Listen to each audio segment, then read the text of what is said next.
Saudações, mais uma aula aqui no nosso canal Química Orgânica Avante. Hoje nós vamos ver a reação da 1,2 de hidroxilação SIN, né? É uma reação de dihidroxilação, onde duas hidroxilas vão ficar em posição vicinal, uma igual, uma em relação à outra, 1,2, e seguindo aqui a nomenclatura das adições de alcenos, vai ser uma dihidroxilação SIN, ou seja, as duas hidroxilas vão se adicionar, elas vão estar na mesma face da molécula. O método principal de hidroxilação SIN, que a química orgânica utiliza, é a oxidação de alcenos com o tetróxido de ósmio em piridina, aonde, numa primeira etapa, ele forma um éster osmato. Ele forma um osmato, né? Um éster osmato, um éster de ósmio.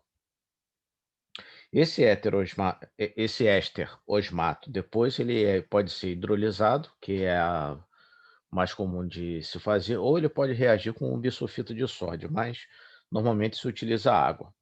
A água, então, vai hidrolisar esse éster osmato, liberando o seu produto de hidroxilado SIN e o ácido ósmico aqui. O mecanismo dessa reação, né, passa por uma adição SIN de dois oxigênios da molécula de tetróxido de ósmio, onde o ósmio aqui está no estado de oxidação +8. No éster osmato, como o ósmio recebeu esse par de elétrons aqui, ele vai para +6, e o éster osmato já apresenta a configuração SIN, com os dois oxigênios na mesma face da molécula, e depois, ao ser hidrolisado, o ósmio, você tem a liberação do ácido ósmico e o seu, o seu glicol, né? Os compostos 1,2 de hidroxilado são chamados de glicóis. O seu alceno 1,2 de hidroxilado. Aqui só a figura em termos de representação em bolas e varetas no modelo tridimensional da estrutura desse éster osmato, aonde aqui, por exemplo, está se vendo de lado, né? Onde os dois átomos de oxigênio estão, se você traçar um plano aqui, entre esses dois átomos de carbono, fica evidente que os dois átomos de oxigênio estão para baixo desse plano, estando, portanto, pela mesma face. Vendo esse ciclo hexano de frente, né? Aqui estão os dois carbonos onde ele foi adicionado, passando-se um plano por aqui, fica mais evidente ainda a posição dos dois oxigênios na face de baixo da molécula, ou seja, pela mesma face. Esse átomo em verde representa o átomo de ósmio. Aqui é um modelo de bolas de varetas, tá? Não está em raios de Van der Waals proporcional aos raios atômicos.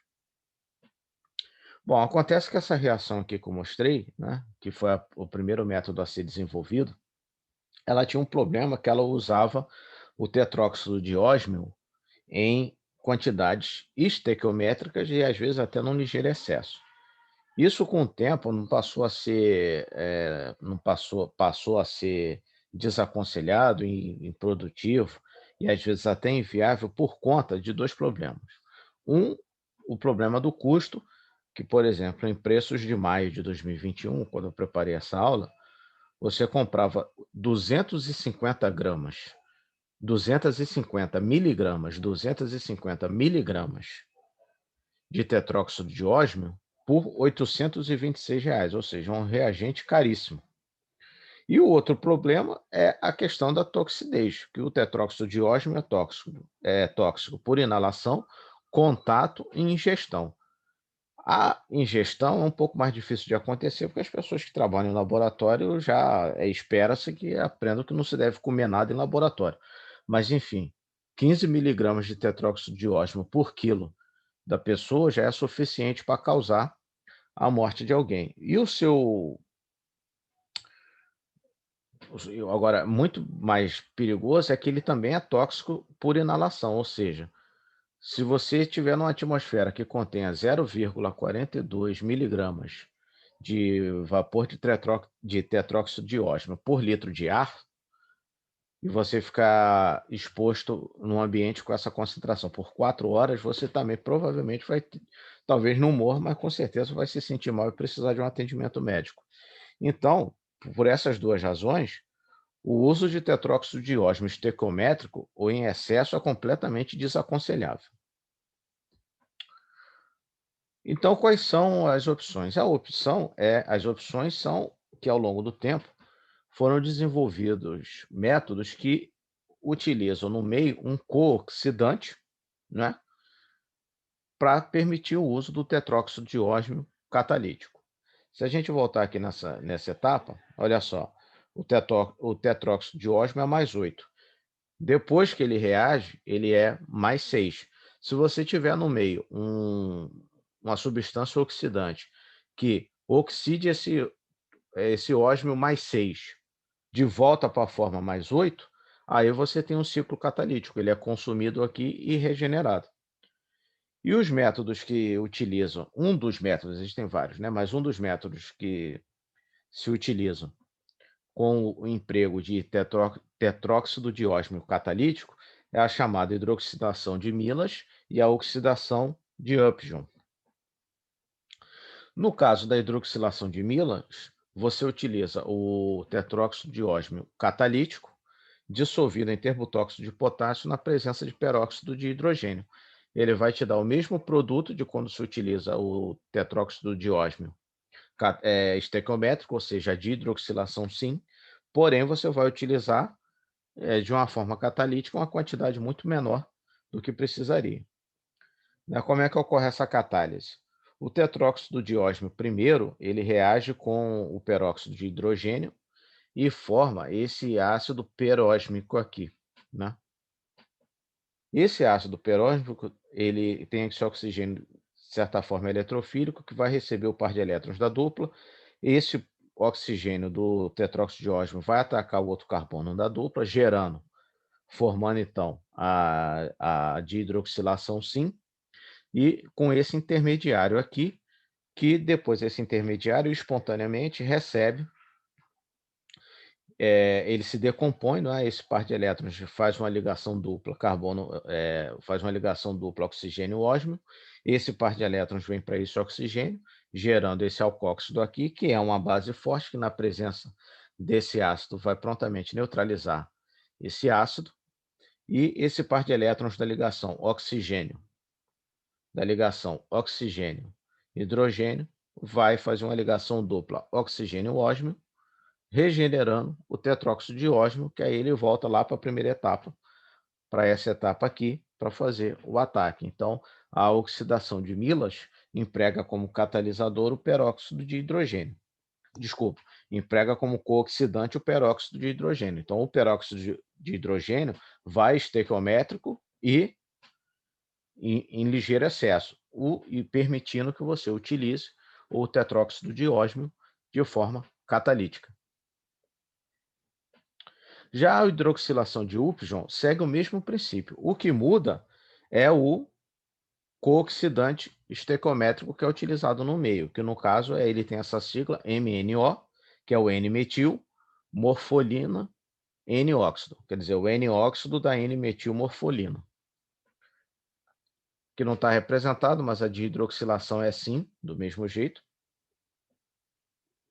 Quem estiver assistindo, corrige aqui também, tá? Que esse 4 aqui é subscrito.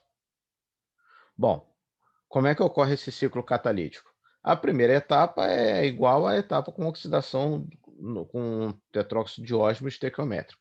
O alceno mais o tetróxido de ósmio formam o éster osmato, já que com a deoxigenação sim.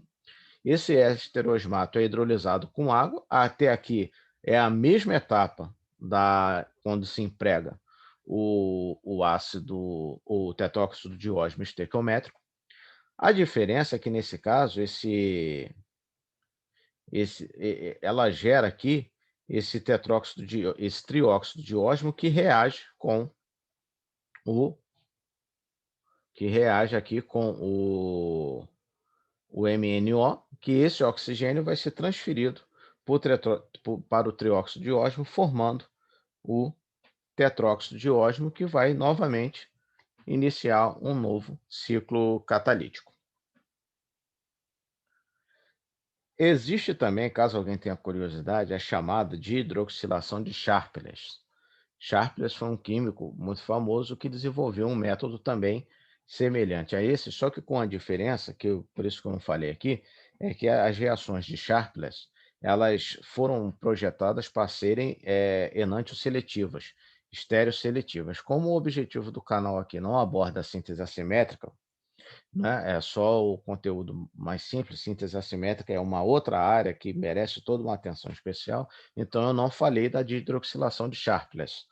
Mas se alguém tiver curiosidade, pode pesquisar sobre a dihidroxilação de Sharpless, que ela é assimétrica. E também emprega um método e ela é feita por uma oxidação de tetróxido de ósmio catalítico. Agora, existe um outro método de se realizar essa dihidroxilação sem utilizar o tetróxido de ósmio, que é com permanganato em meio básico, com a vantagem de que o permanganato de potássio é muito mais barato do que o tetróxido de ósmio. Porém, essa reação ela tem muita limitação. A primeira delas é a seguinte: o permanganato de potássio ele é muito pouco solúvel em alguns solventes orgânicos, então você tem que trabalhar com misturas de um solvente orgânico com água e que dissolva bem o seu alceno e dissolva bem o permanganato de potássio e o hidróxido de sódio, ou o hidróxido de potássio que você vai usar. Normalmente é hidróxido de potássio. Aí você já tem uma limitação, né? Que poucos alcenos vão ser solúveis nesse meio, e o permanganato de potássio ele é bem solúvel em água, mas não em solventes orgânicos. Outra limitação que essa reação tem é a seguinte, ela só ocorre em baixa temperatura, né? Em meio básico. Porque se você aquecer esse meio contendo permanganato de potássio e hidróxido de potássio, se você aquecer, aí você vai ter uma quebra oxidativa dessa ligação dupla que pode quebrar em gás carbônico, pode quebrar em cetonas ou em ácidos carboxílicos, mas isso vai ser assunto para uma aula futura, né? Não vai ser nessa aula, que é quando eu vou tratar das reações de quebra oxidativa de alcenos. Mas se você conseguir contornar esses problemas, ou seja, o seu alceno for bem solúvel no meio orgânico aquoso, né? E aí o permanganato de potássio, você conseguir dissolver a quantidade de permanganato de potássio no meio suficiente, você vai conseguir fazer uma dihidroxilação sim, a baixa temperatura, e você não aquecer, né? A reação tiver uma boa cinética a baixa temperatura, você vai conseguir fazer uma dihidroxilação sim com um custo muito menos elevado, o que quer dizer, com um custo muito mais baixo do que empregando qualquer método, ainda que catalítico, com um tetróxido de ósmio, né?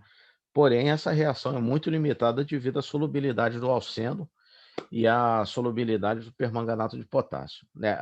Desculpa, a solubilidade do alceno em meio aquoso, dos alcenos em meio aquoso, e a baixa solubilidade do permanganato de potássio em alguns solventes orgânicos.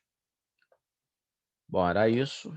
Até a próxima aula. Obrigado, bom estudo.